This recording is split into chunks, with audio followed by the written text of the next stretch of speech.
حضرت امی عائشہ رضی اللہ تعالی عنہا روایت کرتی ہیں کہ آپ صلی اللہ علیہ وسلم نے فرمایا، مسلمان کو جو بھی مصیبت پہنچتی ہے تو اللہ تبارک و تعالی اس کے ذریعے اس کے گناہوں کو معاف فرماتے ہیں،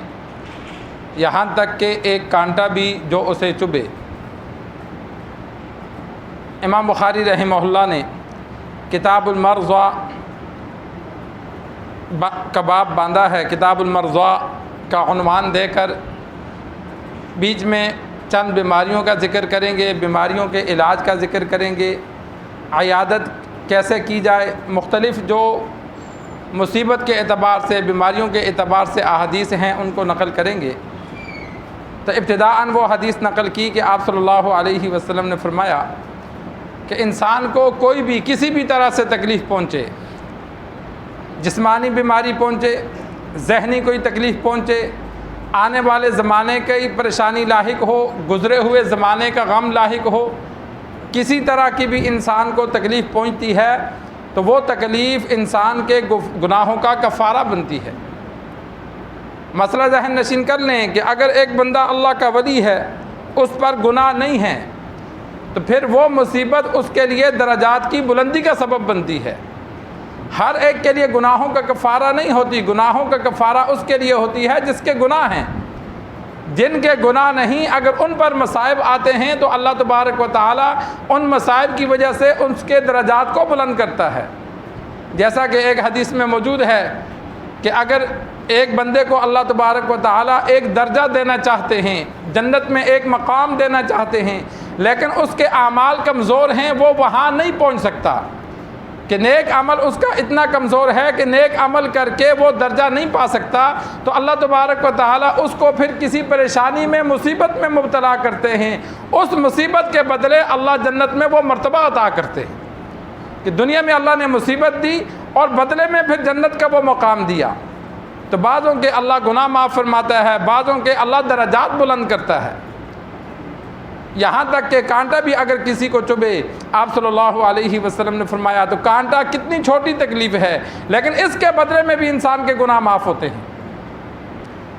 قرآن مجید کی آیت مَن یعمل سوءًا یجز بہ، جب یہ آیت نازل ہوئی کہ جو بھی کوئی عمل کرے گا تو اسے بدلہ دیا جائے گا، تو صحابہ کرام رضوان اللہ تعالی علیہم اجمعین پریشان ہوئے کہ ہم سے تو اتنے گناہ ہو جاتے ہیں، غلطیاں سرزد ہو جاتی ہیں، تو اگر سب کا پورا بدلہ دیا جائے گا تو ہم تو ہلاک ہو گئے۔ تو اس موقع پر سرکار دو عالم صلی اللہ علیہ وسلم نے پھر یہ تسلی دی کہ دنیا میں انسان کو جو پریشانیاں لاحق ہوتی ہیں، جو تکالیف آتی ہیں، اپنی جان پر، اپنی اولاد پر، انسان کی اولاد بیمار ہوتی ہے، پھر بھی مرد کو تکلیف ہوتی ہے، بیوی بیمار ہوتی ہے، والدین بیمار ہوتے ہیں، بیماری اس کو لگی ہے لیکن دوسرے کو بھی تکلیف ہوتی ہے، تو کسی بھی طرح سے انسان کو تکلیف پہنچتی ہے تو یہ اس کے جو گناہ اس نے کیے، اللہ کی نافرمانی کی، تو اللہ تبارک و تعالی ان پریشانیوں کی وجہ سے ان گناہوں کو معاف کر دیتا ہے۔ اور اسی طرح بہت سے گناہ تو ایسے ہوتے ہیں، قرآن مجید میں اللہ نے فرمایا کہ اللہ تبارک و تعالی معاف فرما دیتا ہے، وما اصابکم من مصیبت فبما کسبت ایدیکم ویعفو عن کثیر، کہ اللہ نے فرمایا دنیا میں جو تکالیف تم پر آتی ہیں وہ تمہارے گناہوں کی وجہ سے ہیں، لیکن یاد رکھو سب تکلیفوں کا یہ بدلہ نہیں ہے، بہت سی تکالیف کو، گناہوں کو تو اللہ معاف کر دیتا ہے، کہ بہت سے گناہ ایسے ہیں جن کا بدلہ اللہ نہیں دیتا بلکہ معاف فرما دیتا ہے۔ اور درجہ کتنا ملتا ہے، ایک حدیث میں نے پڑھا، آپ صلی اللہ علیہ وسلم نے فرمایا ایک دن کے بخار کی وجہ سے اللہ 1 سال کے گناہوں کو معاف فرماتا ہے۔ تو جو جتنا زیادہ بیمار ہوگا اس کے اتنے ہی گناہ معاف ہوں گے، کتنا بڑا درجہ ہے۔ یہ مسلمانوں کے لیے اللہ نے ایک گناہوں کے مٹانے کا ذریعہ بنا دیا۔ اب کئی بندے 6 مہینے بیمار رہ کے دنیا سے جاتے ہیں، سال بیمار رہتے ہیں، کئی سال بیمار رہتے ہیں، تو یہ بیماریوں کی وجہ سے اللہ تبارک و تعالیٰ ان کے گناہوں کو معاف فرما دیتا ہے، ان کے درجات کو بلند کر دیتا ہے۔ ایک صحابی رسول تھے، جب انہوں نے یہ حدیث سنی کہ اتنا بڑا درجہ کہ 1 سال کے گناہ معاف، اگر سال کے گناہ بندے پر گناہ نہیں ہے تو پھر اتنے ہی درجے بلند ہوں گے، انہوں نے کہا یا رسول اللہ میرے لیے دعا کیجئے، میں ہمیشہ مجھے بخار رہے، لیکن بخار اتنا تیز نہ ہو کہ میں جہاد نہ کر سکوں، عبادت نہ کر سکوں، یعنی عبادات میں کر سکوں، عبادات میں رکاوٹ نہ بنے، لیکن بخار مجھے رہے۔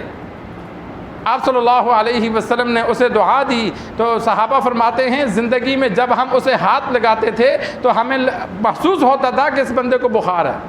اس لیے کہ اس کے لیے دعا کر دی تو پوری عمر وہ بخار میں مبتلا رہا، لیکن بخار اتنا شدید نہیں تھا۔ بعض دفعہ انسان اتنا شدید بیمار ہوتا ہے کہ نماز نہیں پڑھ سکتا، پھر جہاد تو ایک مشکل عمل ہے، جہاد نہیں کر سکتا، لیکن اس کو ہلکا بخار تھا، لیکن وہ ہمیشہ تھا، ایک دو دن کا نہیں تھا بلکہ ہمیشہ رہا کہ اس نے دعا کرتی تھی۔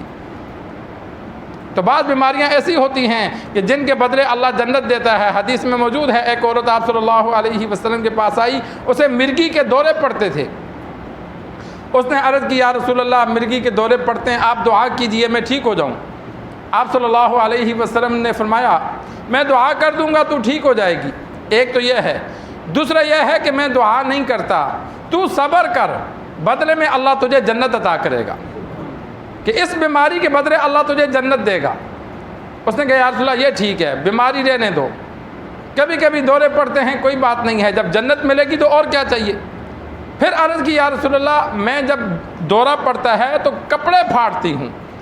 میرا سطر ننگا ہو جاتا ہے، تو آپ بس اتنی دعا کہہ دیجئے کہ مجھے دورہ پڑے تو میں اپنا جسم ننگا نہ کروں۔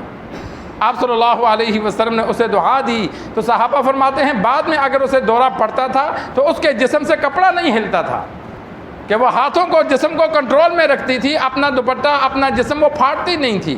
لیکن دورے اسے پڑتے تھے، اس کو بیماری تھی وہ ہمیشہ رہی، لیکن آپ صلی اللہ علیہ وسلم نے بیماری کے بدلے دنیا میں بتا دیا کہ اس کے بدلے اللہ تجھے جنت عطا کرے گا۔ تو بعض بیماریاں انسان کو اس وجہ سے بھی لگتی ہیں کہ اس بیماری کی وجہ سے اللہ گناہ معاف کرتا ہے، اگلے جہاں میں درجہ بلند کر دیتا ہے، بعضوں کو بیماری کے بدلے اللہ جنت عطا کر دیتا ہے۔ اللہ سے دعا ہے اللہ ہمیں دین سیکھ کر سمجھ کر عمل کرنے کی توفیق عطا فرمائے۔